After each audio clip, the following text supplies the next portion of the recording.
What's up? What's up, friends? Welcome, welcome, welcome. You are here at Gimme a Minute, and this is Mike Worth. Today, we're going to be looking at manta rays. I got a commission to do a manta ray, and yeah, I've never actually really drawn one before, so I spent a little bit of time looking at some reference images and getting some just some ideas about maybe where this might go, all that good stuff. So I think I'm gonna just kind of go for it. So I got my space here today, and I'm just gonna play around and try to see like what I can do, right? See what we can do in this composition. I think we'll have fun. So let's get to it. All right. So I'm looking for, let's see. I'm gonna use my everyday round brush, and then yeah, I want something that blue side. Yeah. Okay. All right. So, I've got a reference that I'm investigating, just some silhouettes and things like that, right? Just to get a sense of like what's going on with the manta ray. So you can see like manta ray's got like a shape. It has horns, and I know there's all kinds of rays and things like that. We're not going for accuracy here. We're going for something that's more the shape, and then we're going to like stylize it. That's the goal with this. So not accuracy, just really dope magical realism. Yeah, we'll go with that. All right, so turn that off there and just start to think about now what this thing might look like. And I like to think about, when I'm drawing something, that it has kind of a, let's see, just gonna do that real quick, make that a little thinner, so more drawing. Okay, is, the ray is really like this kind of foil, right? This shape like this, and it has like a wing and a wing. I'm not quite sure yet how it's going to resolve. There's the fuselage part of the ray itself, and then thinking about its head, right? So its head is like really this kind of like antenna like scenario. So here's our sort of general shape of the item, right? And then what I like to do with this is really start to round it out and think about, how am I going to make this into like a final drawing, something that's a little bit more useful in what we're going to be doing. So I know this looks like a crab in the making here, but yeah, I'm trying to get these general shapes and think about, this thing might come down somewhat, this loops in to the body. Okay, so the body, there we go, that's more like it. There we go. Okay. So I'm feeling this out just to see kind of how it goes. And so far so good. All right. Looking at more of this manta ray head. It looks like their head portion here, these kind of antennas, they get a little skinnier. So I'm going to start to think now. Oh, that's big. I'm going to start to think now about how I'm going to remove some of this information, and yeah, and getting the manta ray, we're getting it going a little bit more. So this is my technique, friends, is like I draw it terribly and then I clean it up, and that's really how you go from loose pencils to something a little bit more substantial. So we're working on the manta ray here, and if you're just joining us, I am Mike Worth, and I'm an artist for a long time, about 20 years now, and I've illustrated a ton of things, animated a ton of things, made a ton of interactive things, games, experiences, infographics, museum exhibits, gosh, lots of things. All right, and yeah, I've been creating my own art now for a very long time. Really love doing this. Okay, let's think about the overall shape of that tail. Dope. Okay. So as I start to draw this terribly, right? It's getting cleaner. I know. I can, oh, not yet. Woo! There's a big hole right here. But if I enclose this shape, if you're not familiar with Procreate on the iPad, that's what I'm using here today, is the lovely iPad that you can see, and I've got it connected here to my screen. So I'm streaming that in there. Really powerful device, simple but powerful device. All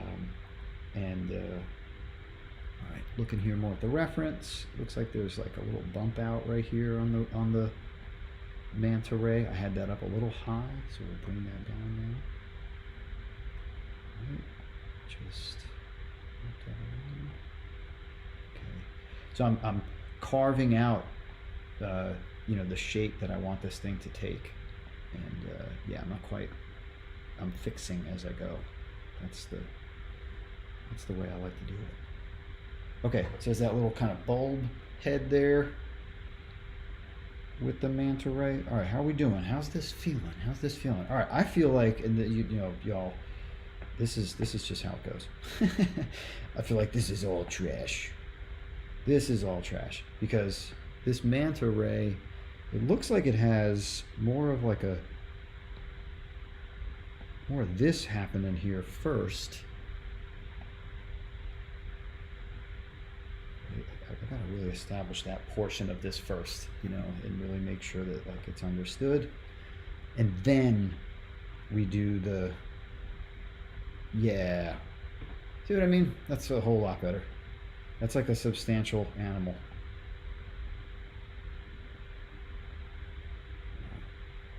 Just roughing it in. Then the eraser comes. Oh, way too big. Scale it down. Good. Okay. Dope. Blocking it in.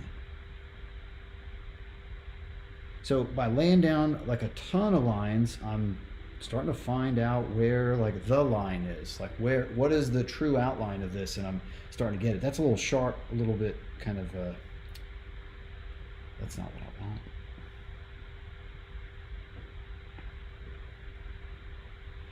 So swoop down.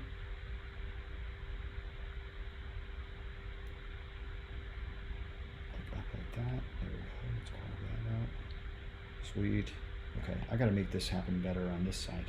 I just don't want it to look like a flying peace sign, you know what I mean, and not like a ray. Also too, and I'm sure folks are gonna let me know about this, but we can focusing these inward is way better than, here we go. Yeah, nice. Okay. Guys, when I'm trying to draw something I've never drawn before, I work through it. I struggle through it, frankly. That's the better thing to say, because like, you know, you just got to stick with it. I got to now commit to, all right, I love these other lines better than the lines that I have. Okay, so give me the strength to control the lines that I can, and you know, the grace to give up on the ones that I can't.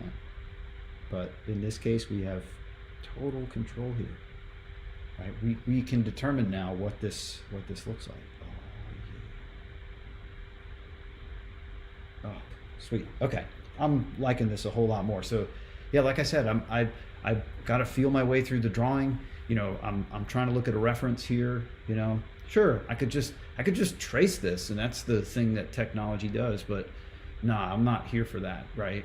I might do that once just to kind of learn the flow of something, or like, you know, learn the way something kind of generally feels. But you know, my whole thing with, if I'm copying something, then I absolutely want to do that once or twice just to get my hand moving, right? Maybe I'm all gunked up here and I need to like loosen up creatively. So, you know, that's what I want to do. But then I'm putting that drawing aside, right? I'm not going to use that drawing that is directly traced from the thing. That's the difference, right? It's like, you can do that and learn from it, but you know, we don't want to use it as a final, right? That's just jacking someone's work. That's infringement. Okay, you know, we all make creative intellectual property, so we don't want to infringe on that stuff. But we don't all live in the world where we can just like run outside and go look at the manta ray in the bay, hold up, and snap reference photos and be like, yeah, got it, sweet. And that's it. No, that doesn't always happen. So reference photos, wonderful. It's like opened up the world for us. But there's a difference, right? Using the drawing and tracing it to learn the form is really good, but you want to do your own drawings. If the whole point is to like get yourself to be able to draw this thing just from your imagination, right? Two ways that you draw while you're drawing. One is through observation. So if we can go observe these manta rays in the wild, well then yeah, right? I could just look at what I'm seeing here and use a translation device of my pencil, measuring the pencil, you know what I mean? Or however you or anybody else likes to draw, and that's through observation. But then the other kind of drawing is drawing from memory, right? It's like there are things that if you draw, you can just draw like boom, because you've done it a bunch of times. So you have the muscle memory built in. So that's the thing, is like when you're training, mimic, okay? But keep mimicry for training, not for production, right? Not for output. That's the important thing. So that's all, a lot of artists ask me all the time, like, what's the line on reference photos? It's like, if you're going to sit there and outline a reference photo and then just drop it into a thing and make that the art, right? Like, you better license that photo. You can pay another artist a small licensing fee to do that. People aren't trying to get rich on you like that. That's not what it's about. You should think like in the life of a project. And artists, you can do this all the time, but in the world of commercial art where you're outputting this stuff, you gotta really just abide by that courtesy, really. We call it a law or a rule. It's a courtesy to another artist to say, like, respect for your work, right? Like, your work has taught me something. So if you're gonna use it in that way where there's like a direct verbatim connection, then like tracing something, then yeah, I would be respectful and give that other artist the courtesy to do it. So, but it's up to you. I mean, you act as you want to do your thing, right, in the world. All I can say is it stinks, really stinks to be ripped off when really it's not about the law, it's about courtesy. Really just courtesy. All right, I'm going to make this tail thicker. I'm liking where this is going so far, so I'm kind of filling this in.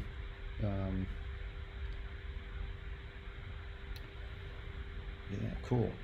So now that I've got this shape, I want to start to see now what it looks like filled. So I just dropped in here. Let's go like full fill. Okay. Cool. All right.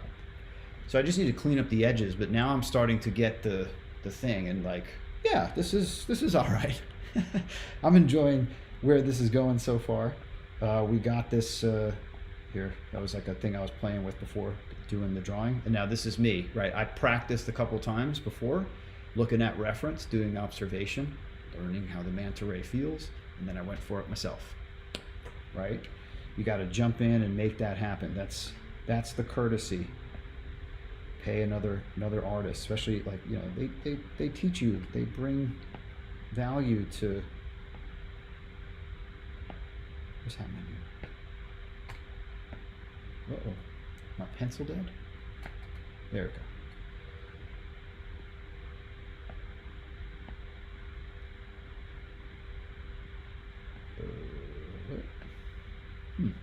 Let's see. Let's get this.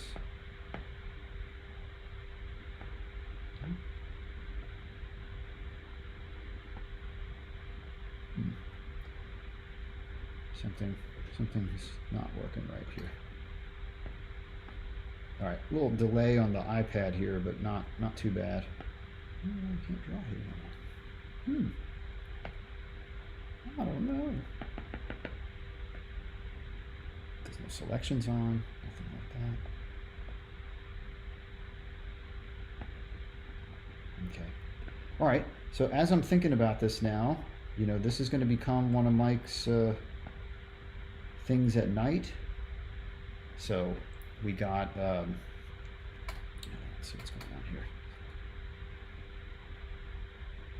My app gave up a little bit there. Seems to be a step or two behind. Okay, let's see if we just catch back up to where we were. All right, refilling that here in the space. I'm going to clean this up, but I just want you to see now from a layout perspective, I got this really rough manta ray, right? So what I can do is, well, really, because it's on its own layer right now, I can just grab the selection tool. I don't even need to use the transform tool, the arrow. I don't need to use the ribbon or the selection tool. I can just play with this here and now, right? So I can, think about how this feels. I'm using the uniform scale, so it grows proportionately, right? Know the difference between freeform and uniform. Freeform is going to make things wonky and make them look stretched and squashed. So just, be careful with that one if you're unfamiliar. And yeah, all right. So we got this manta ray, and I'm thinking about how to set it up in this ocean scene. This is my manta ray at night in the ocean. That's really what the piece is going for. So, all right, we'll put it like this for now, just to play. And I love this part of the process because I start to really think about all right, well, what am I really doing here? What's really going on here, Mike? Okay, so make that a little bit darker. Our manta ray is going to probably be a different set of colors. I might make the manta ray I was thinking tealish. A whole kind of myriad of teal things I think would be really nice. So I'm going to try that out and see how that goes. And yeah, if you're with us on the live stream, say what's up. We've got the chat going, and let me know what's going on.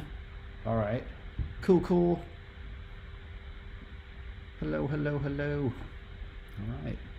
Yeah, here we are, rocking and rolling. All right, sorry, I hope I'm not stumbling through this here. Let's stay on task. So we're gonna do some teal. I was thinking teal and taupe would be a fun play on this. That's where we're gonna go with this, and then there's some fun glow effects and things that we can do. I think that'll be a lot of fun. Okay, so now that I can see with water here what's happening, I want my manta ray to be bigger. And we're going to play a little bit with the edges. I'm not so satisfied with the edges yet. Right? I want it to look a little more, how do we say, a little more beautiful, a little more natural, maybe flowing. We'll see. Okay, so we got the background going, and why don't we just boom, I'm going to jump into the background and start to do that sort of stuff. So because I'm working in, go to canvas, crop and or I guess canvas information here we can see. Let's see. Oh, it says it's 132. Let's see. I think that might be right.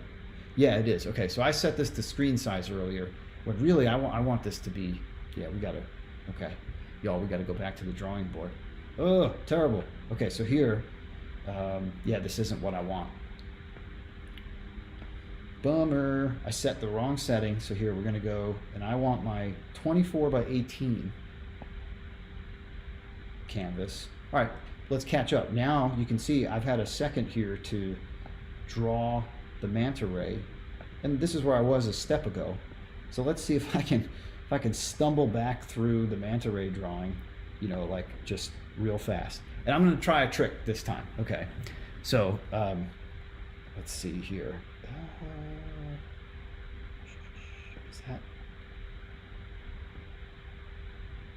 Maybe it is.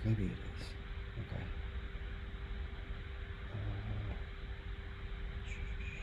I was looking for the symmetrical drawing. Yeah, there's the drawing guide. Let's see, edit drawing guide. Okay. Yep. Symmetry. Sweet. All right. These are super fun, these little modes inside of Procreate. And I'm new, so just, bear with me, but I just, it took me a while. I have about 20 some odd years in Photoshop. So coming over from there, it's like, but it's nice. I'm enjoying.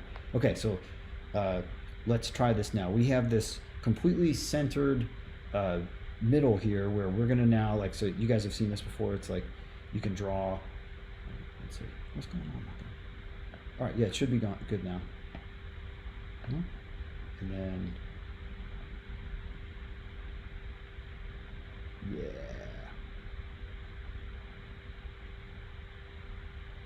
You know what I'm saying? I should have just done that from the beginning. That would have been the way to go. So, I love this symmetrical drawing. It's bilateral symmetry, which a manta ray would be, and butterflies are, and shells, and all sorts of fun things. All right, let's draw this legitimately now, to where we're feeling real good about it. All right, so these things have the heads. Woo. I dislike this already. Yes. I know.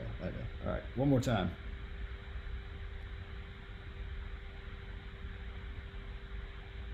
There's that head part. Okay. Ooh. Ooh. All right, not bad. It's kind of like a manta seagull. I'll take it. It seems to be like what's actually going on here in the space. So this is using the symmetrical drawing assistant, right? And that's under the wrench icon. You'll see there's a drawing guide, edit drawing guide. You can pick like what's the thing you're going to use. There's other drawing guides you can add to Procreate, like lettering and tons of other things. Really neat if you're looking for like ways to set up parameters in drawing and then take advantage of the tool. The tool is amazing in that it will do this. So should I suffer through drawing this side and then this side? Yeah, I should.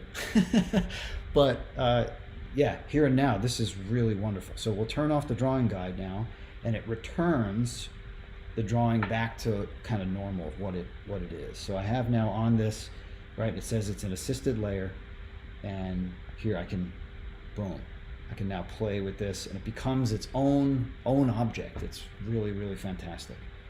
Okay, so we got that manta ray now. I'm gonna, yeah, I know. You're looking at it going, wow, Mike, aren't you an artist? Yes, cool.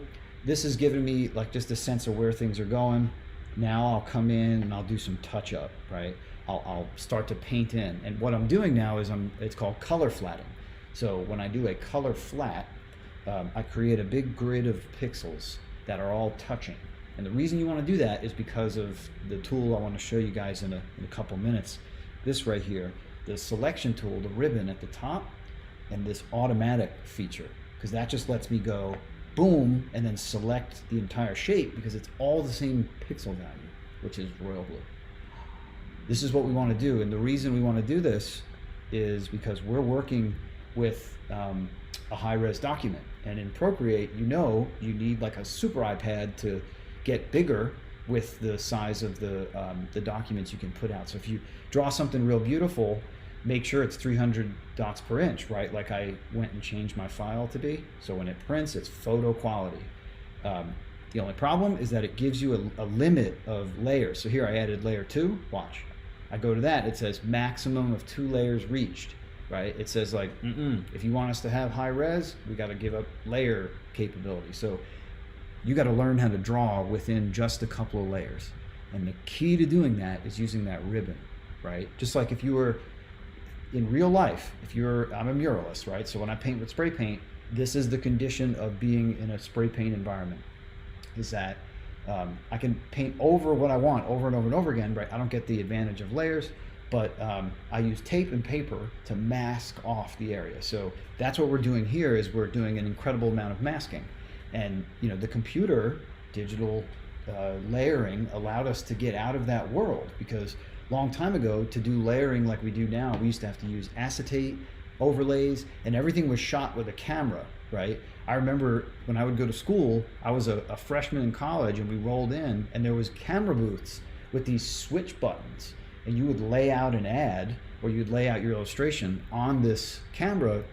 Basically, it looks like an enlarger, right? An overhead enlarger, and it was just a mounted camera. It would shoot a 35 mil, or at times, I believe a 50 mil image, which was a medium format, and that was like, and we would use those photographs. That's what would go to a magazine, and they would print that, or a company would print with that photograph. Everything was done with photographs and photography, right? So, yeah, we also learned airbrushing, so we could smooth out things on whatnot, and letter, and learn how to use propelled paint. I didn't learn how to paint cars or anything like that, but we learned airbrush illustration, and all that is really stenciling, because that paint wants to blow out. So it's all stencils that you lay out. So this is taking me back. Instead of having, just this pencil, I would have the knife, I would have all the other things that I needed to make those effects occur in real life, in the photo mechanical world. Oh my Lord. So good times way back when, but that's why I appreciated doing that kind of work. Oh, wait a minute. Is the drawing assistant still on? It is indeed. Okay. So let's see. Okay, so I have to turn off the drawing assist. So here we go. Boom. That's off now. So now it won't do the bilateral symmetrical drawing. Really, because I just want to clean up this area in here. So that was just a little bit of a bumpy, but not too bad. Okay, so what I want to do here is lift this up, this little inner area of the ray, because this is where I don't want it to line up so much with the bumpy parts on the outside. This is more of like what it looks like. So, okay.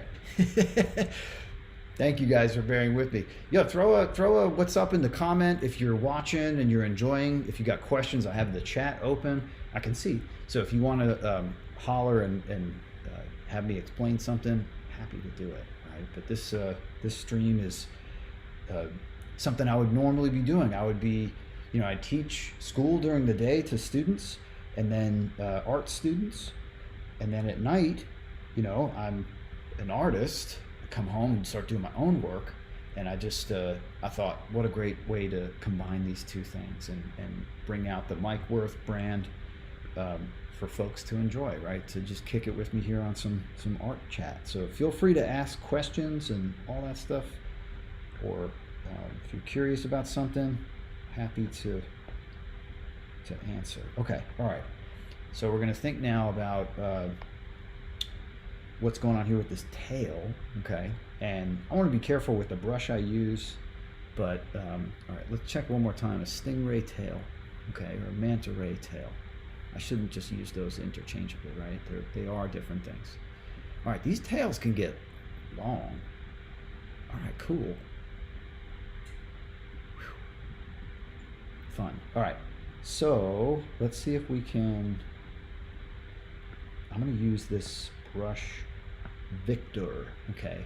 It's got a little grungy edge, which is fine. I've been using a nice clean edge brush, the everyday round brush, but the Victor has my thin thick. My everyday round doesn't. Okay, so what I want to do here is, yeah, it's too thin. Let's get Victor like a decent size, full opacity. Okay. Too thick. Let's see. Get heavy. That is just way, way, way too thick, but all good. Okay. What do you think? Is that too like Piglet? I've seen them where they whip, and like that's exciting, so I'm trying to kind of capture that. So let's see if I can. Yeah, I like the loop-de-loop. That's fun. Yeah. All right, let's just not do it so terribly now.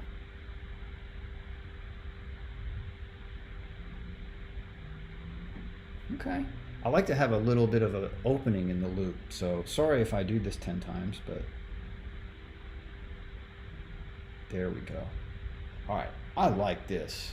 This is happening for me, and I think, you know, yeah, yeah, yeah, yeah. Let's see. I'm gonna just make this appear to be more of a natural tail. There we go. There we go. Okay.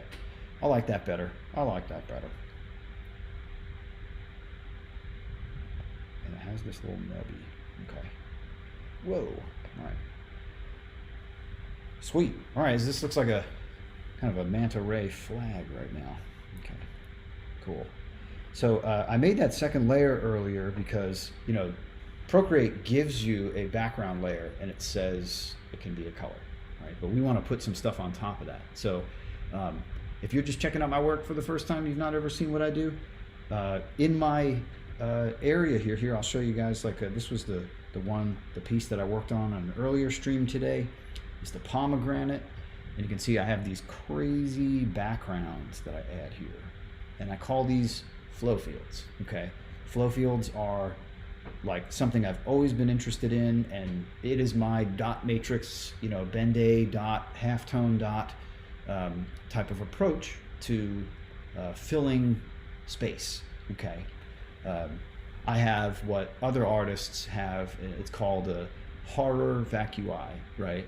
So the word horror, like a horror movie, or horror with my other accent, and vacui. So it means fear of empty space, right? So it's like, oh. So think about if that's something that you deal with as an artist. When you're working, are you looking around at your composition, you're like, oh my God, there's an empty space, and you feel compelled to put something there. And then an hour goes by and you've made 4,000 squigglies and you're like, oh my God, what did I just commit to? Well, you, friend, might be experiencing horror vacui, which is what's going on. I was delighted to read about that. I was like, oh, there's a community of people out there, right? And I was really excited about that. All right, here we go. So in this brush palette here, this is my brush palette, Mike's. I've made a couple of custom things, and then I've just borrowed some of the greats from other menus that come in Procreate. And this is what I've been like consistently using for the last 4 months. Okay, really since I've been like more investing in the iPad, but still I've been using my Wacom just as much. I've been enjoying actually both and the experience of both. I feel like they should merge at some point. The feel of them, you know, all that stuff. Okay, so we're going to use. I have the flow field brush outline and then the shader. All right, so we're going to use the shader. The shader fills a ton of space really fast. And I made this brush. It's, yeah, you can see it here. I'll show you the shape.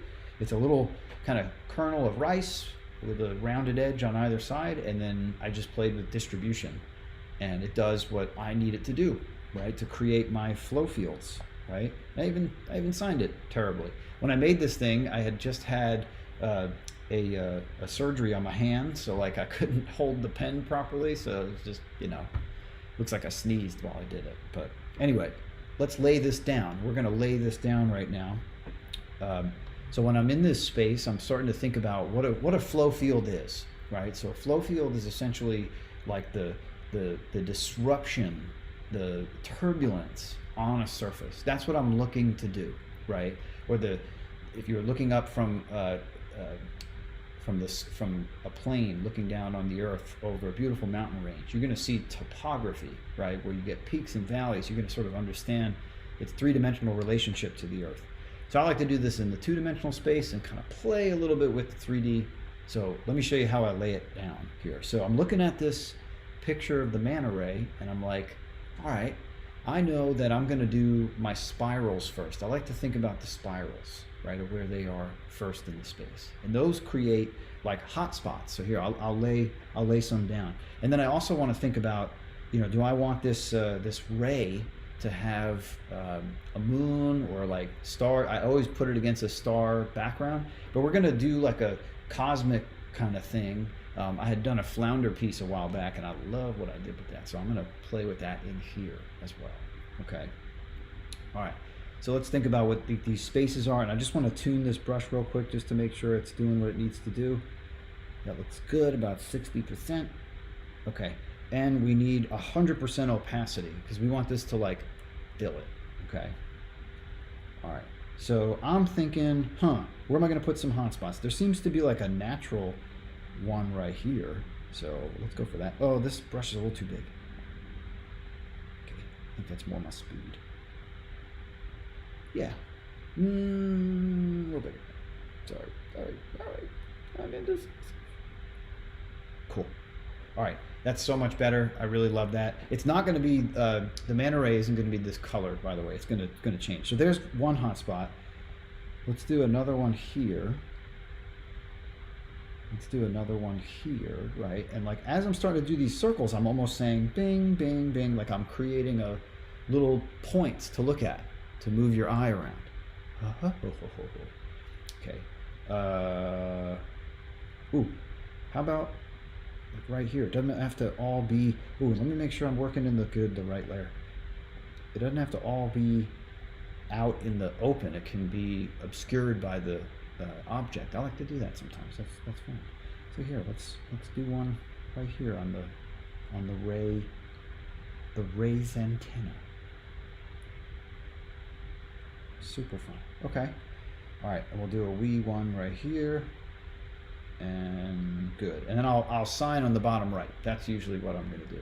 So, what's up, everybody? I hope everybody's enjoying the stream so far.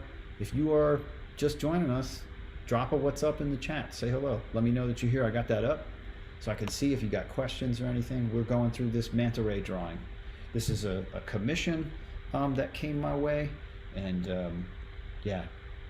for digital, and I'm excited to do some of the fun new things I'm doing with Procreate on here. And we're going to take a short coffee break right here, right, and just say, right, cheers to the good years. Woo. Okay, so I lay these spirals down, and they start to now, if you were like looking at a picture of Jupiter, you could start to pick out where the storms were, right? But if you were also looking at paint mixing together and marbling, you would see where the little swirls are. If you were looking at down at a river, and you'd start to see where the eddies were, right? These are eddies. If you've ever been boating before, eddies are whirlpools. You know, they represent, oh, there's a rock below. You know, there's something displacing the water that when the force is pushing, it's creating turbulence, right? And that turbulence is what we want. Yeah, awesome, right? And this is what, Van Gogh put into his Starry Night. We're not sure how he observed that, right? Some people and some art historians I've been starting to read now talk about how his time at the institution gave him this kind of insight into what was happening in the cosmos, perhaps, or that it was something connected to a hallucination, right? But in the early 19th century, the spiral galaxy had been witnessed and observed, right, and actually through a telescope and recorded by scientists. So it was something that like existed, and I think thinking about how we have a better understanding in science now with what this is. It doesn't seem so strange anymore. Okay, so we are now laying down all those different oculus things, and we're thinking now about one special thing. So we want all these things to flow together and twist and touch and everything. So what I've been doing is I've been putting these perpendicular, like almost rays of sun, and it like looks so cheesy, okay, to start, but mind you, I'm going to fill in all of this space, right, and I'll let them coalesce like that, right? They can touch. Those are kind of like rules I have with this. They can even loop back onto themselves like a solar flare. If you've ever seen a solar flare on the sun, that's so cool. It is like absolutely one of the coolest things. It means that like energy escapes, but because the gravity of the sun is so strong, it's like, get over here, right? Like a terrible Mortal Kombat reference there, but it just whips it back in, right? Like just bungee. Like, no, no, you don't. So to see energy kind of bend into that, like, I mean, I love all that. So I'm trying to, on a two-dimensional scale, get all that sinusoidal feel and flavor and flair. And gosh, it's like the more I do these, I'm seeing, you follow just some basic parameters with like how it goes. So here, I now put a perpendicular one going into a perpendicular one. That's not terrible. It's going to actually work out once we get these things rocking and rolling.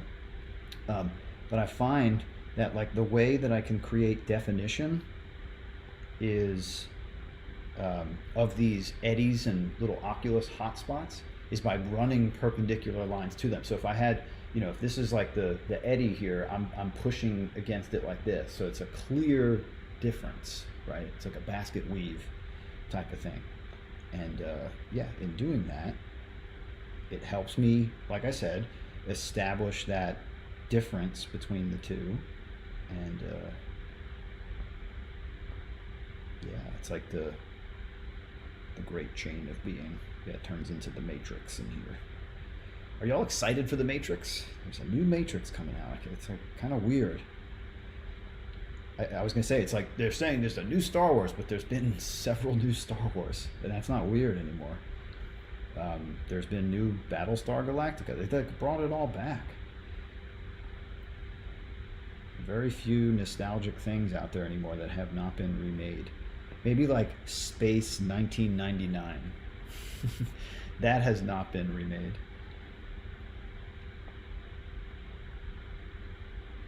That would be funny if they did a show and it was like very 90s. I would appreciate like a futuristic 90s. Saved by the Cosmic Bell. That's what I'm talking about. You know what I mean? All right. So as I'm doing this now, I'm starting to kind of bisect all of the different aspects. And once I create this big web of existence, now I come in and I start to just use the shader brush for its beautiful purpose, which is to fill in area. Glorious purpose. Go. And I don't want to do too many like on top of one another, so I have to be a little careful. That's why I always separate the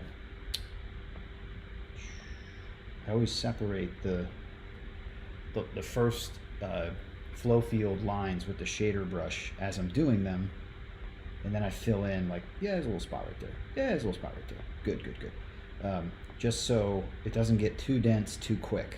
That's the point, is I love having the space in between.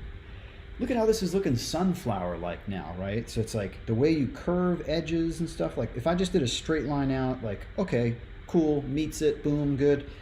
But if I tilt the line like that, then it gives this scallop. I very inspired by Japanese art, as was Van Gogh. And really, I love that scallop pattern that you see that's really quaint, and it's like in kimono, and it's in tablecloths, and all sorts of patterns and things, and it's across a few Asian countries that we see that scallop, the sea, and it's very much like the scales on a fish, or the gentle cascading sand, or the way the ocean moves. I love that feel to it. So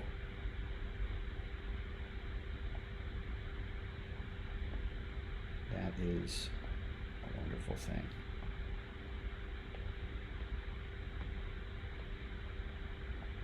Okay, and yeah, I'm still putting in some funky wild.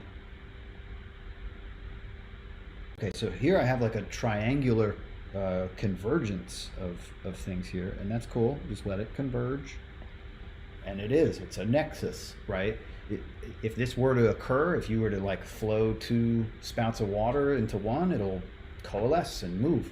It's not gonna like, it takes the shape it's gonna take of what it is.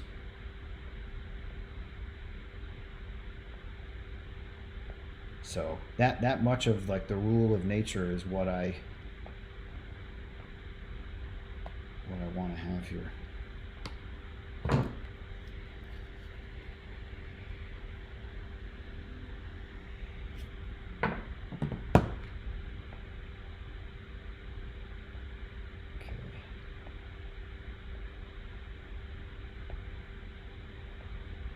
Still chilling and filling.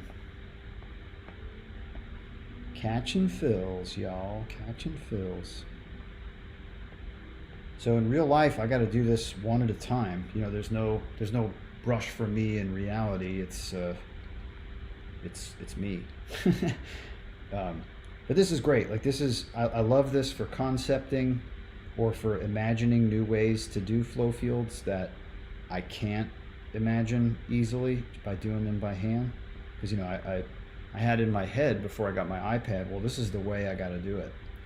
And as I've now been able to work on the iPad, like this has made me dream of flow fields where I can just like lay one out in a few minutes, and it's complex and it's rich and it's beautiful and it's new, and that's been great. As you know, thinking about the iPad as a art development tool, you know, it's great because it's an unlimited sketchbook. You can make any art tool you can dream of in the form of a brush. It reads this very sort of sensitive data in the pencil. I mean, it's like, woo, pretty cool.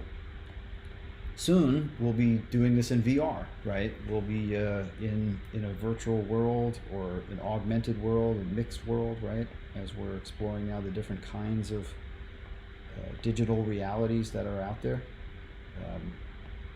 It's super new and exciting and fun, but if you're a little bit older, you know, you remember the VR craze, not because it was in everybody's home at the time, but because Stephen King wrote a short story, I believe, The Lawnmower Man. There was a movie about like this kind of dim-witted guy who like cleaned up this major virtual digitization lab. Not really sure what they kind of did. It kind of combined quantum physics and computers, and you know, the audience now is a little more sophisticated. And after going into the computer, kind of absorbed the computer's artificial intelligent genius brain, you know, like Neo in the Matrix, and then, you know, kind of became this villainous character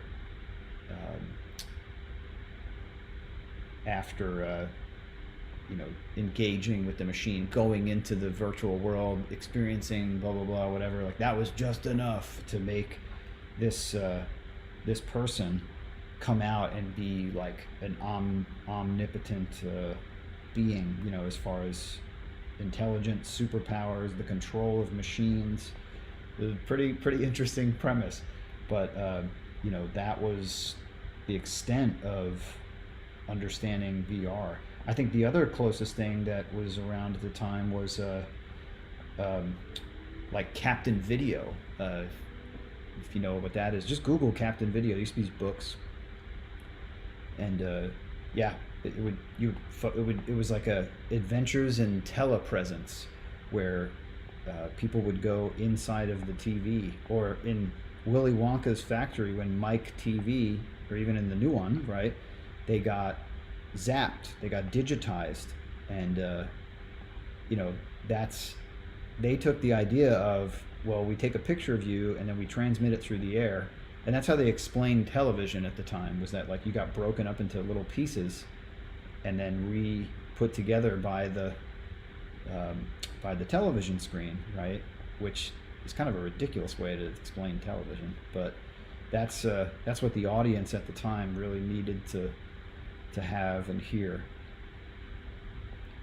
So we've always dreamt of being inside the machine, and what's cool is that like you can look at, you don't even have to like dig heavy into this technology to understand that these are extensions of 19th and 18th century concepts and even ancient concepts. You know, we've dreamt of the ultimate art machine and stuff for a long time. You know, when you think about like it just like that, it's like, what is the ultimate art making machine or kit or device, that kind of thing. It's really fascinating. So virtual worlds, right? Artists who do that need to understand the technique of trompe-l'oeil, right? About how you extend reality from a two-dimensional surface to the three-dimensional world. All right, this is looking good. So you can see here now, we'll turn that off, and then we've got the empty space. And sometimes I like to come back and work on the empty space a little bit,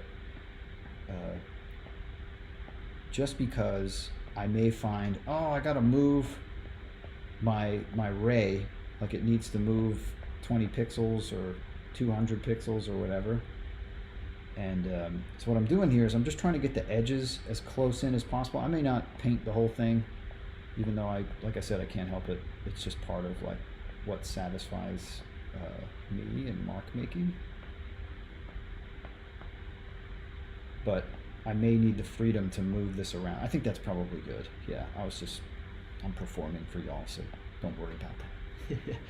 Okay, and all right, we've got now the background and the ray together in a space, and we're gonna keep it like this for a while. We're gonna have background, so here, watch, I'll rename this to background, okay, and then rename to the ray. Okay, so we've got now the two items separated, and then background color just hooks it up with giving us background color. So yay, background, thank you. It's like free color, right? It doesn't cost us a layer to just have a blue background. All right, so we're not gonna paint the ray just yet. I think what we'll do is, here, check this out. I'm gonna take the Melaleuca brush, which is a texture brush, and I'm gonna get like a kind of a darkish blue in here, kind of to match the background. And I'm gonna make this big and keep it semi-transparent.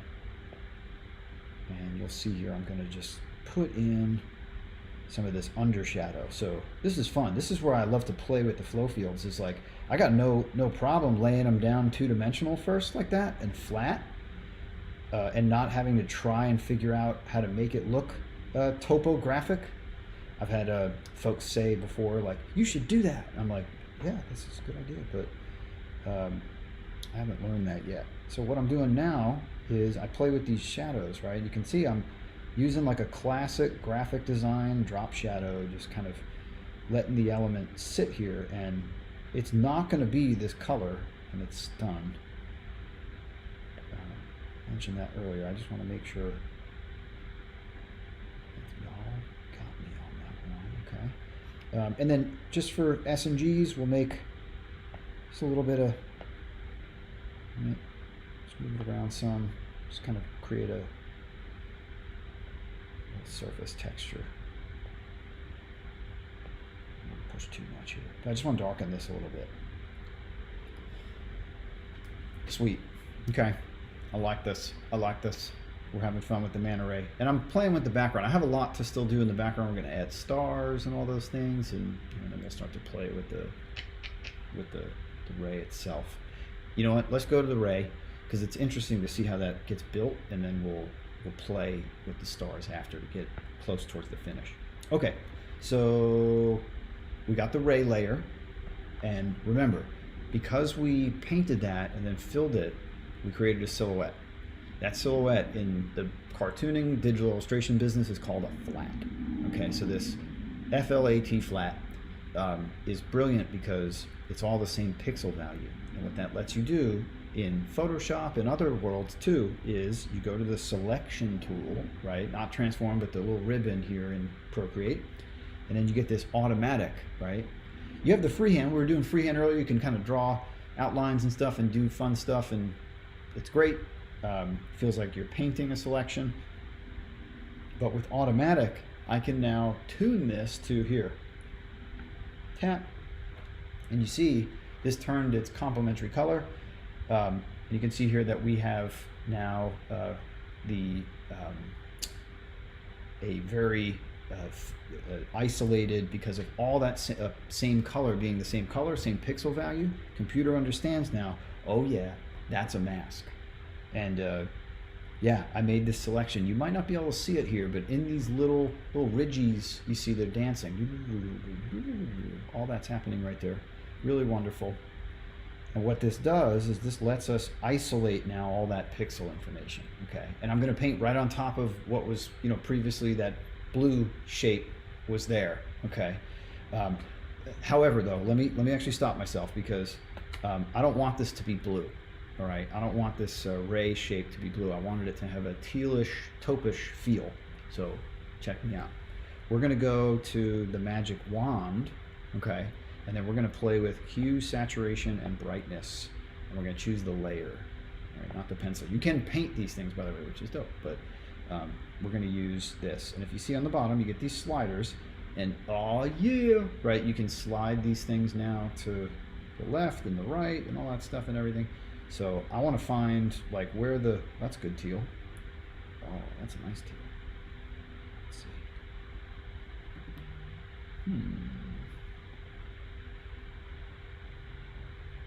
I was also thinking about some taupe as well. That's a little too greenish.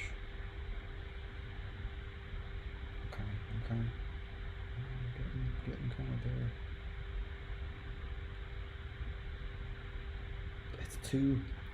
It's too greenish.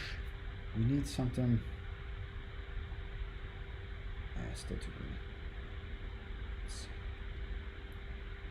green. Ooh, okay. All right. I like where we're going with this. This is kind of where I was thinking about heading earlier.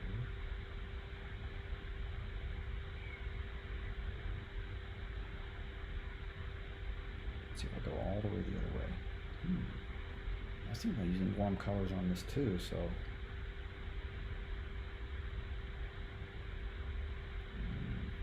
right, I don't want to overthink this too much. Okay. Yeah, it's good. All right.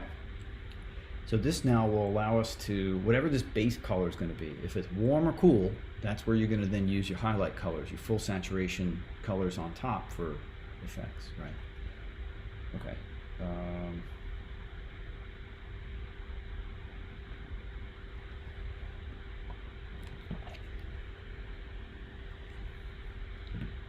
let's see here.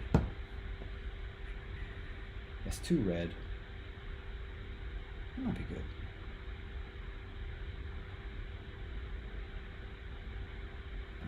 I think we're going to try this kind of orangish thing here. Okay, cool. So with this that way, what we want to do is now go back to where we were. Even though we shifted the overall hue, the color, right, of the manta ray, we're going to go back to the automatic, and because they're all still the same pixel value, we can select them again. This time it turns blue. It's always like the opposite color. All right, now I'm going to color match this terracotta, right? This cocoa brown that I have here, more of a warmer brown coffee. And here it's a mid-tone. So I'm going to slide down to darker. And I'm going to pull open Melaleuca brush, which is such a nice texture brush. I love this brush. Okay. And here we go. We're just going to, oh, dagnabbit. I lost my selection. Let's get the selection back. Okay, selection's on again. All right, and you'll see now all that chaos gets controlled. All right, this really lets us now push. Oh, that's a little too heavy. Oh yeah. All right, I gotta do this again. Okay, so we'll do one first pass like that, and then we'll do a second pass.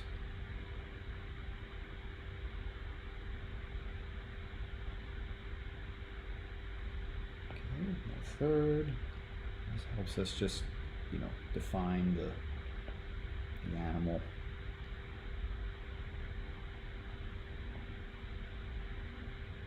Yeah, and then that I'm going to probably darken most of it to match.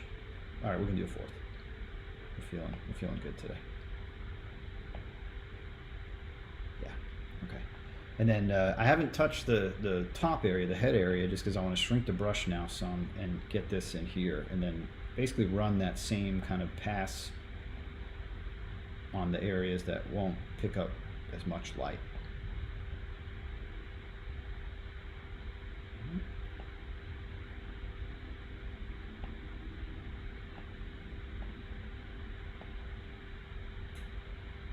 Sweet. Okay.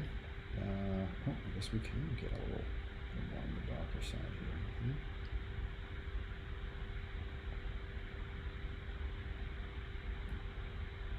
So trying to do like half of this line. Cool.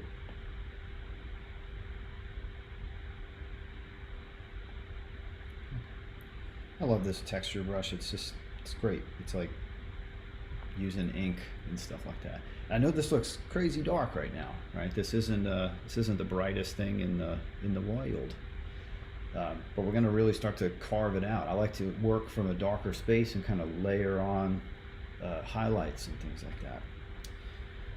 Cool. Okay, let's see. What else we got going on here? All right.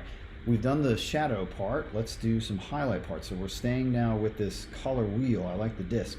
And I slide from this darker part up to the very lighter part now. Okay. And then you can see I can come in here now and I can add some highlights, right? Because it's like light patterns are mixtures of highlights and shadows. So, well, okay, I'll get this back some.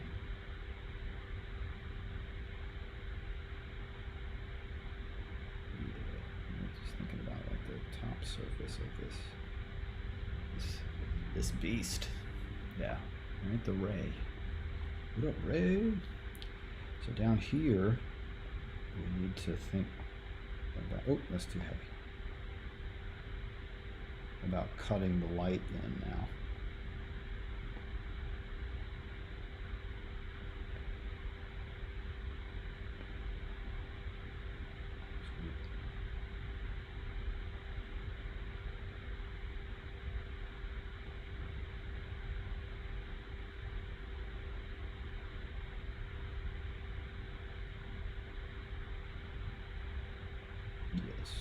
Okay. Sweet. So it's all about passes, right? So I just did really two passes on this, but I'm gonna cut in now and just with very bright yellow, just hit that edge. As bright a yellow as you can muster here. Yeah, that's how you really start to carve out the depth and dimension in that space. It's really the way to go. I dig it. And that's my technique really, is like just layering on, you know, thinking about one side, establishing the shadow and the highlight side, and then layering on the different aspects. Now that we went like a little bit closer, now I'll think about like adding some highlight just to some of these areas here. Just gives now some interest, right? We recognize, oh, the same brightness is over here too.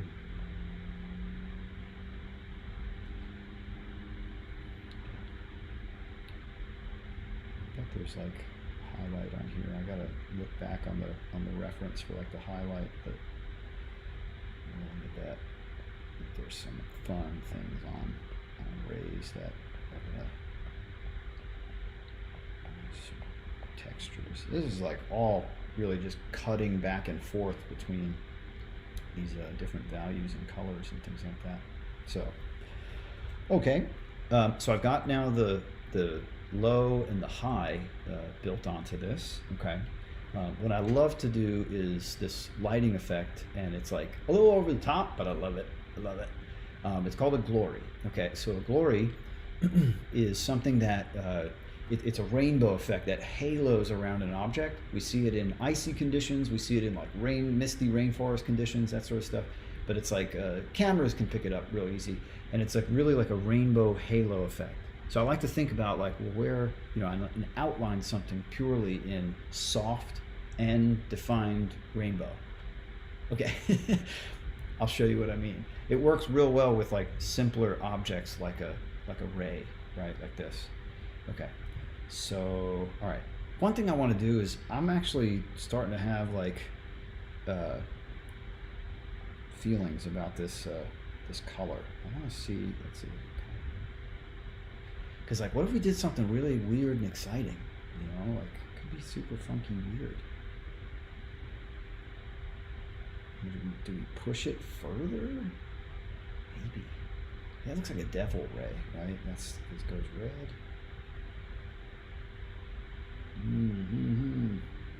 All right, I gotta get. It's gotta be orange. There we go. Like proper orange, not. That's pink. There we go. There we go. All right. They're a little too on the terracotta side for me earlier, so this is a little more of a lively orange here. Let's see.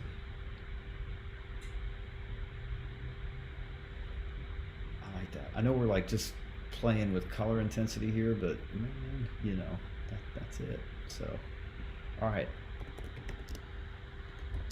We drop in the chat. Hey y'all, just to say what's up. Say hello if you want to. I'm taking questions if you got. I'm rocking in Procreate today, iPad, building a drawing, just doing stuff.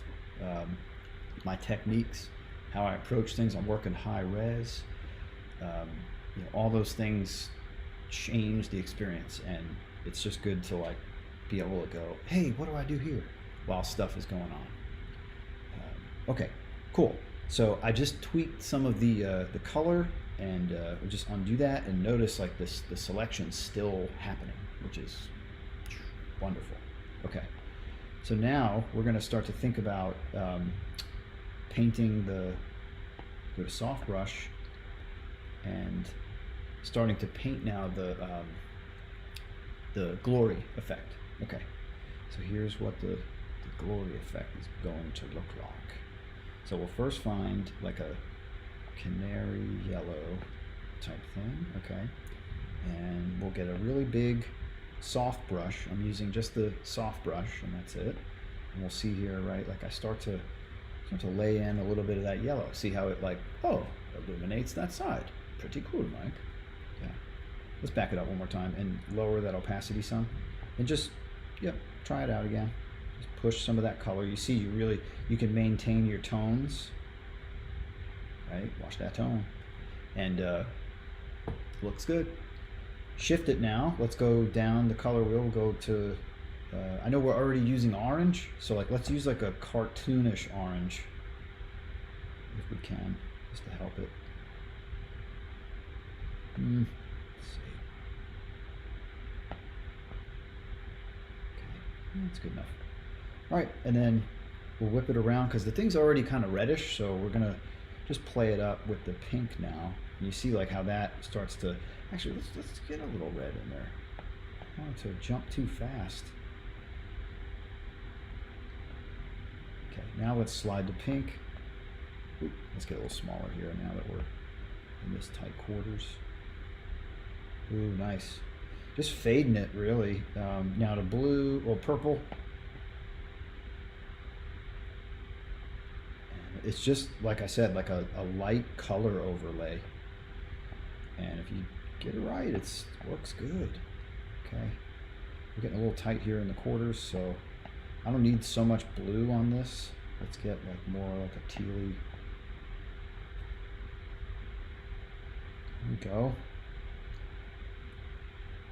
Right, you see how that's starting to like rainbow up in a nice way, and then you can push it, round it out, and connect the yellow and the green. We kind of went like a unraveled rainbow.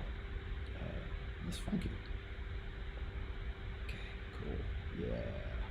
You see how that kind of all happens quickly in there. So yeah, we might want to go. Let's see, to the yellow again and go more canary-ish yellow in this space, so it feels a little deliberate. I think we went a little overboard with the Eldorado yellow. Nice. Okay, and once you do the round the way here tour of the items, you can oranges. Nice.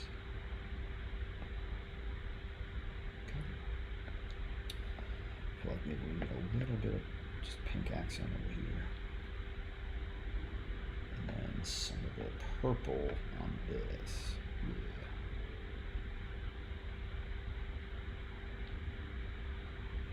Okay, so yeah, right, getting the different things together, and that's the glory, right? The glory kind of creates this super rainbow halo surrounding the stuff, and yeah, it's good, it's good, it's good.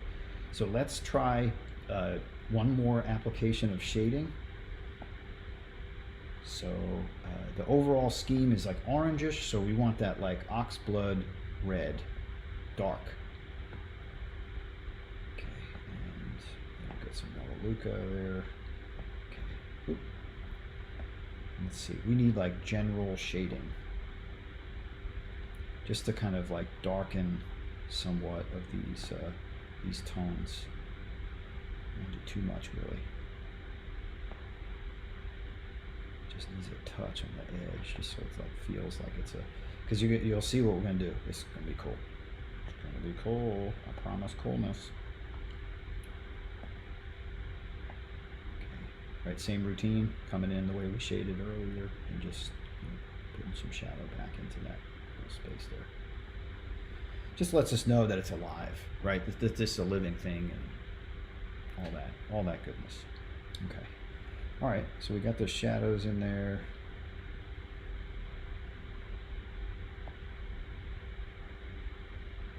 Let's do one more pass, or I could always do one more pass. All right, we've got the shadows in there, and now what we're gonna do is we're gonna add the defined outline. And I'm gonna use a special brush, one of my brushes that I made, and it's the Flow Field Brush Outline. All right, and I just need to tune it, get it to the right size. It's going to be full opacity, and I'm going to color in the, actually, hang on, back to Melaleuca. Okay. I just want to, well, it's bright here, but I just want to kind of just add a little bit of tinge on the end. Okay, and the reason is I'm not trying to destroy, you know, the goodness here of like what I've done. Ooh, that's a little too much. There we go. But what I actually want to do is this. Go back to that canary yellow. Canary. There we go. Super bright. Flow Field brush. Okay. We can actually turn off the mask now. We don't need that mask so much anymore. Ooh, look at that nice form and dimension we have there, right? Just by adding the roundness with the shadows, and then, you know, the glory is, it helps, but it doesn't really do what it needs. It's more of an effect. But we're seeing that roundness now. Really, really good. I feel really, like, I'm pumped about where this is going. This is not something I draw every day, so for it to be working like this, I feel good. Okay, all right, so what I'm looking at now doing is tracing around the edge with the bright highlight color. So here, I'll start with a straight area. Oop. Yeah, this thing, it like gets a weird orientation every time it lays down. Hey, come on. We'll fix it. So I stay as close as I can. It doesn't need to be perfect. It really doesn't at all. And I'm gonna go a little brighter, because like this is the glory.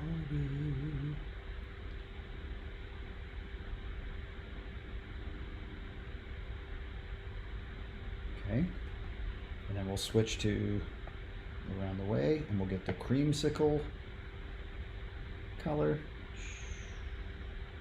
It's gonna look real nice once it hits the dark stuff. We'll get the red.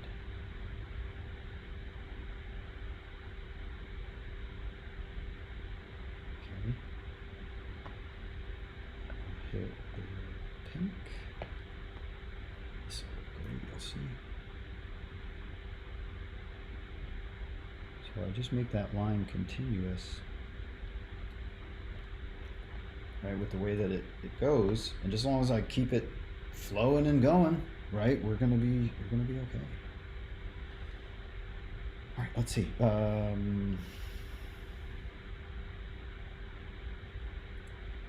This pink, I actually comes back. All right, so yeah, I gotta help myself. So it's on this side too.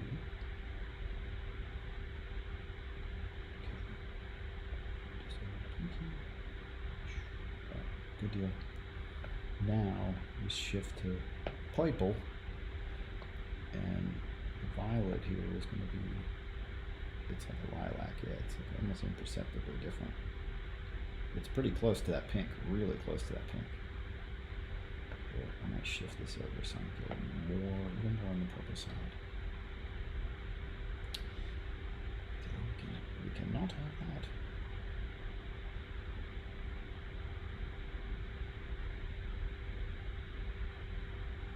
Okay, and that's going to now wrap to start to connect to the. We'll do that.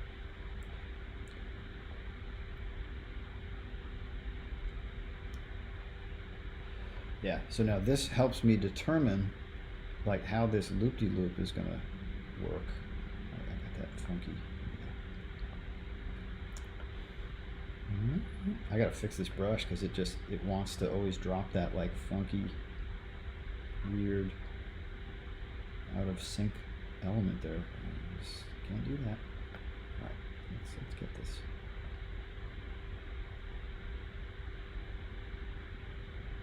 I just love this. I feel like I'm sewing.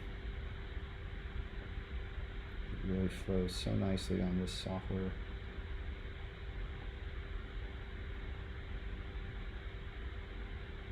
Boom. Okay, so I've got that part now worked out. You can see I've lassoed it all. Okay, we're gonna keep rolling to blue. Let's go to Blue Town, and we'll finish up the rainbow here. And I kind of rushed the rainbow a little bit, but it's all good.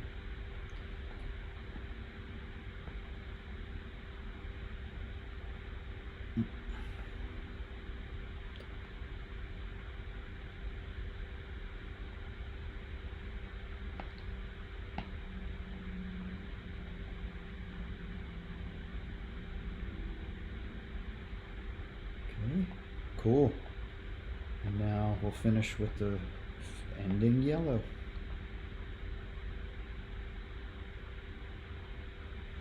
It's just weird, isn't it?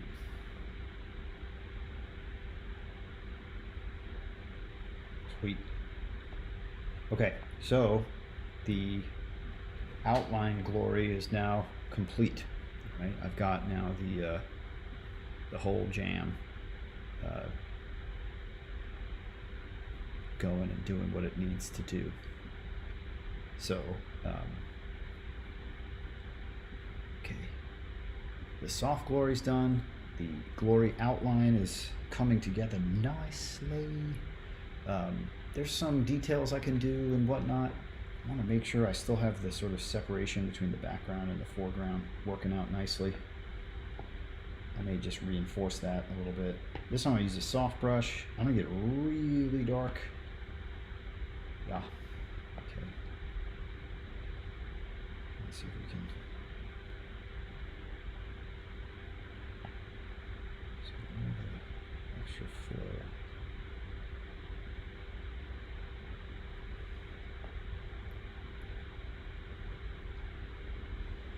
There we go. Cool. All right. I love it. That's cool. I can see it on the screen here. It's looking nice. Very kind of bullheaded and whatnot. Okay, so as far as like getting cool details and all sorts of things going on here, I want to now think about, well, what kind of textures do I want to put in here? So here's how I'm going to do some textures with flow fields. So I'm going to go to the back to my brush palette, and I'm going to choose my brush shader, and I'm going to use my swatch selector. And I'm going to look for, all right, well, there's color right there. Nice orange color in that space. So what does it look like when I, oop, nope, looks like nothing. Well, let's go up to the top. Okay, what does it look like now when I lay down that color in that space like that? Ooh, that looks real nice. So I'm going to lower the opacity. Okay, and I'm going to say, yeah, let's just flow stuff like that in here, right, for now. and we'll create like some fun patterns, and it's all going to come from what colors? All the colors that we can sample inside of here.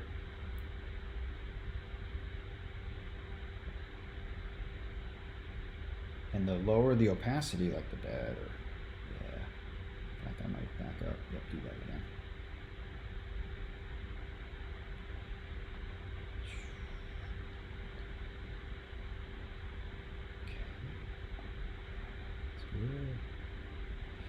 So with this, I'm getting into like this cranberry territory, so it should start to look like itself now.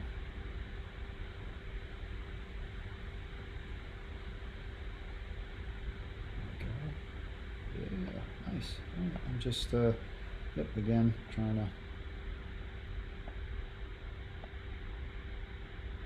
pick up these colors. Yeah, there's a nice blue in there. Let's get a little punchier with that.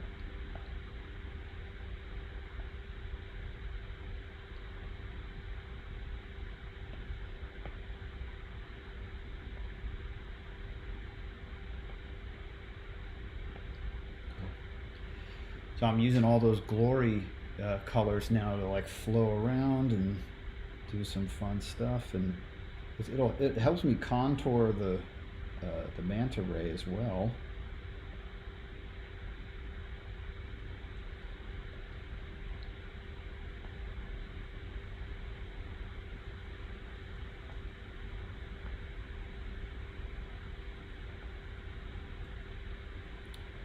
Intense.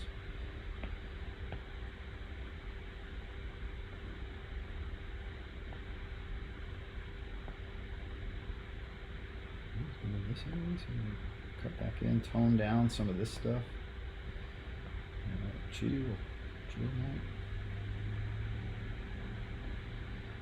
just really fun to bring in some of these colors from like all over into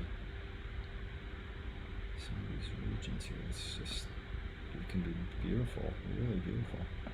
All right, we can play with these oranges here because that seems to be what is helping give this like real depth and dimension.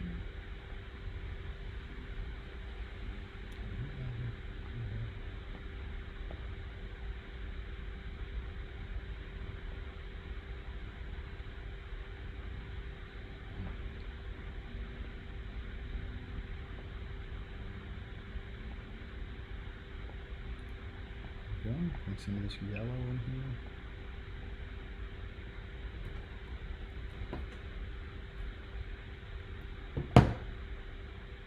All the telemarketers are calling today.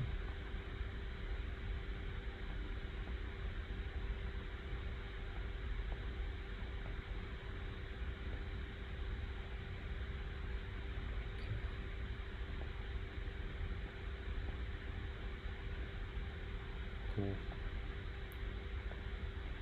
Just coming together. So now that we have these flow fields inside of here, I mean, this thing just starts to lock together nicely and to become a unified, cohesive art piece, right? Like, really, truly, really, truly. Okay. All right, this is definitely like a lot more I could be doing in there, and can get real crazy and stuff. Let's see, so that's like my texture. Let's see if there's anything that's like gritty, grimy. There we go. It's like a grunge type of thing. What we can do with like a grunge look is, here, let's get like a brighter orange. You can sit on top. Okay, got the grunge. It's huge, so let's see how big that grunge will look. Okay.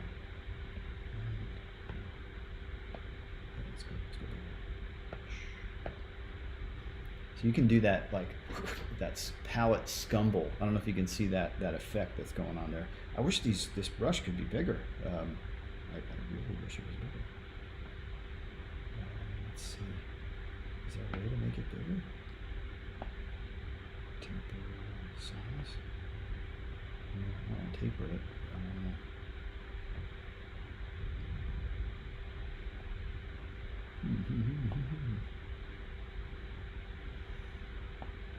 I gotta look into this about how to make this kind of brush bigger. I would love for that thing to just be huge and do its thing. But that's it. Yeah, 100%. But with this, if you pick up some of these undertones here, you can cut nicely into some of these other areas. So pick up that blue. See, I could cut into here, and those do like light, like little brush whip techniques. If you had like a loose brush, you could really do some funky things. So, all right, so let me keep going here and try this blend. It's just another way to have fun with blending. I'm putting these on top of my my flow fields. That's a little too aggressive.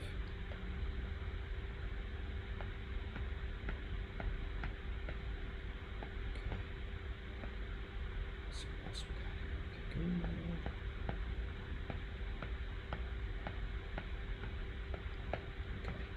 Okay. Yeah, it's all right. There's so many little fun blending things you can do. That's not something I normally do. I just actually started trying it. What I would really be doing here, watch this.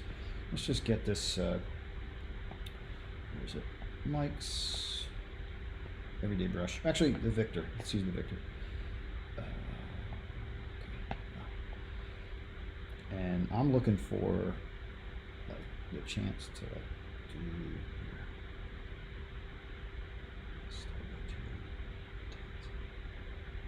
Dude, why is that so intense? Alright, I don't see why at all it is not.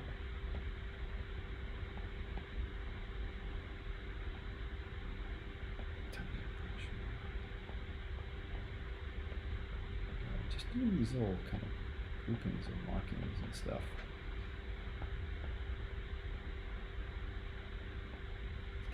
Yellow. There we go.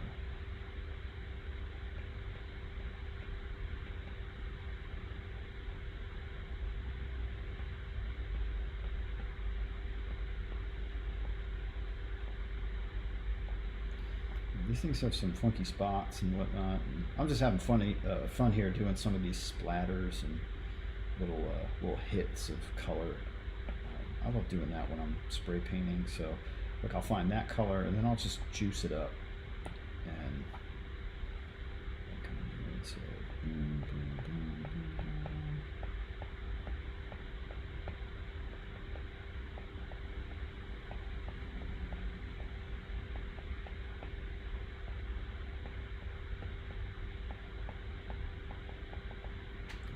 Cool.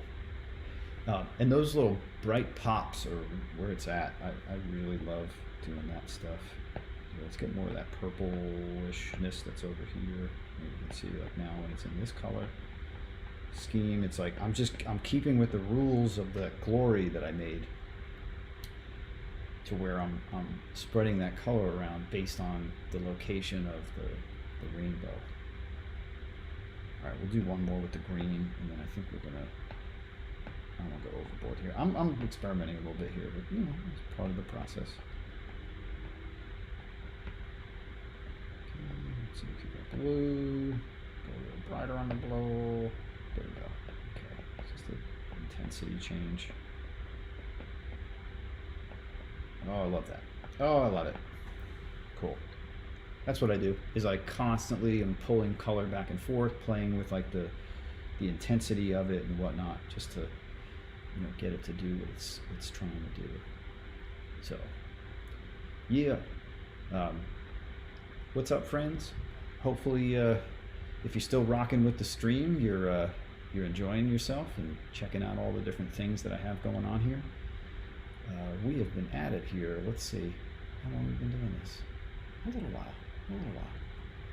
Been so much fun so far. We're getting close here on this ray. Yeah, I'm excited about where it's going. Why don't we focus a little bit on the background and doing some of the stars, right? So let's get our flow field brush again. And I'm looking for like there we go, like a dark yellow, okay? Dark yellow is gonna give us the chance here now to come into the flow field areas. Oop. Okay, we're on the background, good. And I'll go semi-transparent with these. I don't want to go too intense, but this lets you lay down now what's a good backing color for then bright yellow. Because if we're going to put bright yellow against blue, well, we better do that responsibly, friends. That's an intense color use there, right? When you use complements or close to complements, they always get a neutralization and they vibrate and all that stuff. But if they're just straight printed, they don't have this like in between color, then they don't have that cohesion. They don't blend together nicely. So it's important that I lay down before I put full yellow, this muted gray beige, type of thing. It's just there we go. And you see every time I layer over it somewhat, it gets a little more yellow, a little more intense in spots. So that's good. That's like what I want to do with these things. So here's a lot of those going on. And now we'll shift to a brighter yellow. Okay, and then we'll keep it in the middle there, right? We don't need to go too crazy. Yeah, stack it up. Okay. So these are my little spiral stars. They're not real stars. More figurative type things. This is really the Van Gogh nod, right? It's just to kind of say, there shouldn't be stars here. It's ridiculous. Mike, what are you doing? What are you doing to us?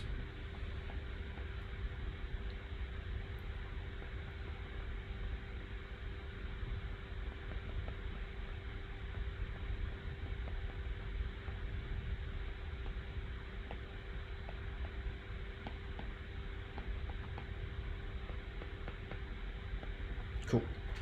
All right, I'm happy with those. Let's get a little white in them. Just that touch in the center just helps us. We don't have a moon on this one, so usually I put moon in them, but it's all good. We're doing, right? Ray at night. What's up, Ray? Okay. Stars are good. Feeling good. I want to stay on this background layer. I am going to do a giant Melaleuca paint here real quick of dark blue. That's too intense.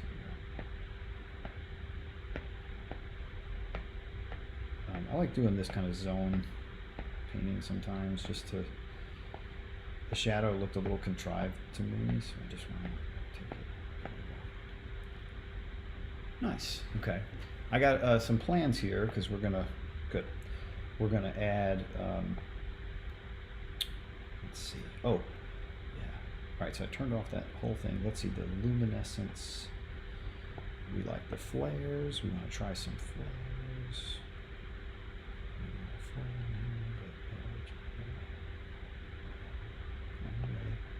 Oh,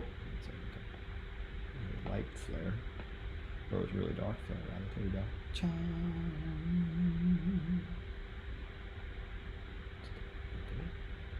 do some more. There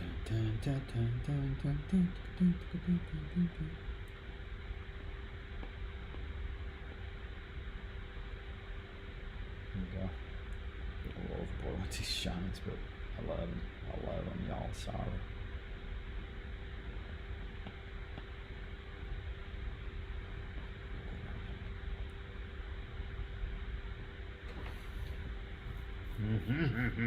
I like it. All right, so I did those shines. Maybe I overdid the shines, but that remains to be seen. Luminance. Okay, and then I saw, where was it? Textures. There's beautiful water. Here we go. Underwater. How's that one? This is watercolor. Let's see. Let's find that. Really cool. Cotton clay. It was like a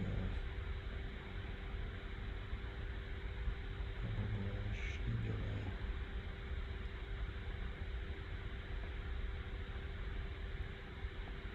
Really nice stuff. Let's see if we can find it. Oh, that's handy, by the way, that spray paint stuff. That's going to be really good. Ah, here we go. All right, under elements, there is both ocean and water. Okay, so we're going to try first water, like this. And let's see how it goes. Let's see how it goes. Biggest it can be. Oh, I see. Okay. So.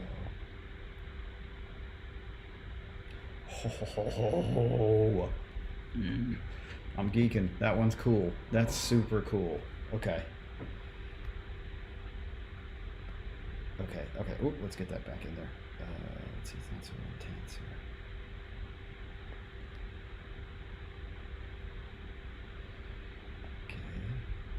Oh, nice. Nice, dude. This is cool. And then what is oceans? Let's see. Oh, okay. It's like a calm.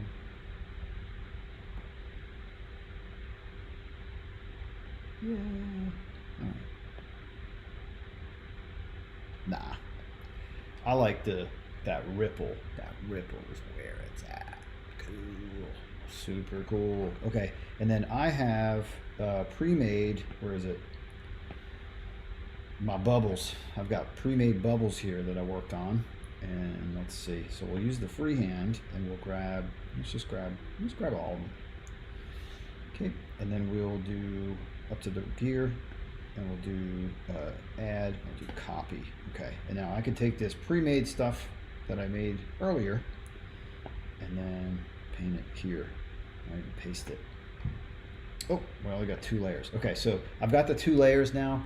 It's a good idea for me now to look at this and go, all right, I'm ready to merge down. Whoa. Okay, so those now just, those fusion together and they're now merged. So I can now paste in, let's see, my bubbles. Okay, let's see. Oh, you get it? We got one. That's not what we need though. Okay, let's see. Wait.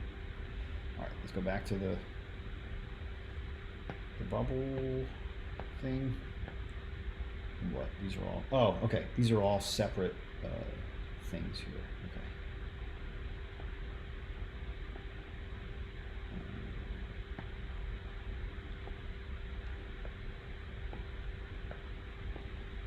Write all this down from a previous project. Okay. Freehand. That. We'll pick these guys up. All right. We already made these things, so let's get it. Okay. We'll copy that, and now we'll go back to the current project, and we may need to readjust those so that they sit where we need them to sit. And then we'll go paste. Sweet. All right, so we now see what we've got, and I can adjust these bigger, thankfully. Still high res. Woo. Sweet. Okay, drop them in, and now you see we got this awesome bubble stuff. So let's think about now where these might go.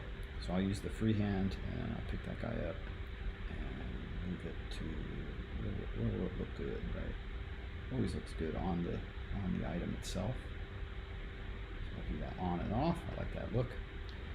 Then we'll go with this one. I like this one too because it's like a funky location.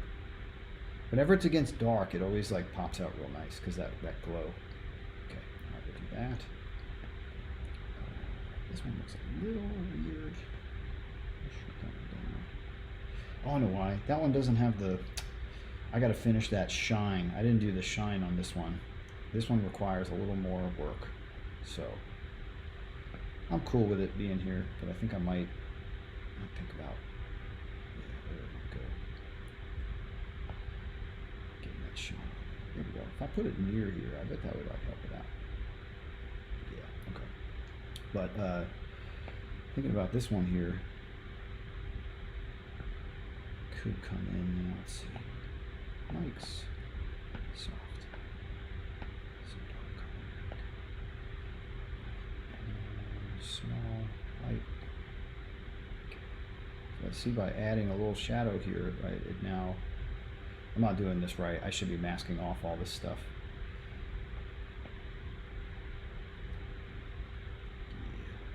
see it's like, there we go. So there's a bit more intense shadow. Starts to work out, makes sense a little bit more. There it is.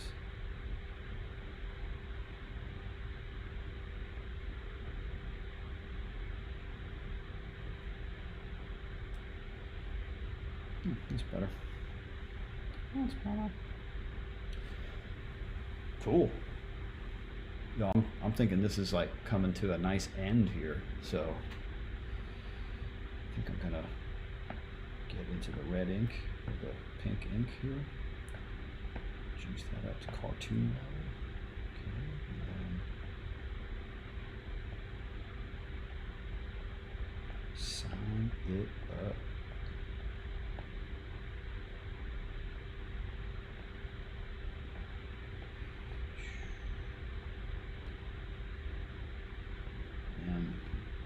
There it is, friends. There it is.